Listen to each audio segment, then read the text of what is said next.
Habari rafiki zangu, karibuni kwenye ukurasa wetu wa elimu ya urembo. Kama ilivyo kawaida, leo ni siku nyingine nzuri sana ya kujifunza. Leo nataka tuzungumze kuhusu mba. Tatizo linalowasumbua watu wengi bila wao kujua chanzo chake. Mba ni nini? Mba ni hali ambapo ngozi ya kichwa inatoa magamba meupe au njano, mara nyingi ikiambatana na kuwasha sana kwa kichwa. Mba wala si uchafu, bali ni tatizo la ngozi ya kichwa. Mba husababishwa na nini? Mba husababishwa na ngozi ya kichwa inapokuwa kavu sana. Lakini pia fungus waliopo kichwani wakizidi sana.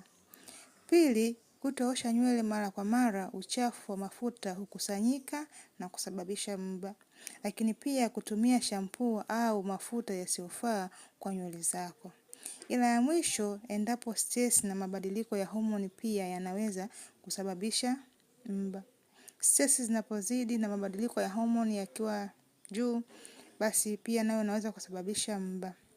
Dalili za mba.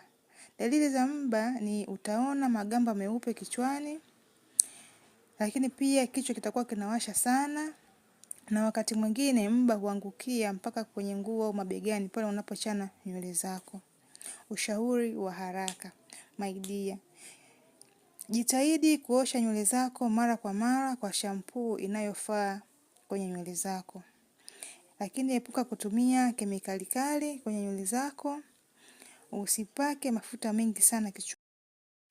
Na kama mba ikizidi, basi tumia shampoo au mafuta maalum yanayoondoa mba. Kumbuka, nywele nzuri huanzia kwenye ngozi yenye afya. Usisahau kutufollow, kusubscribe pia na kushare.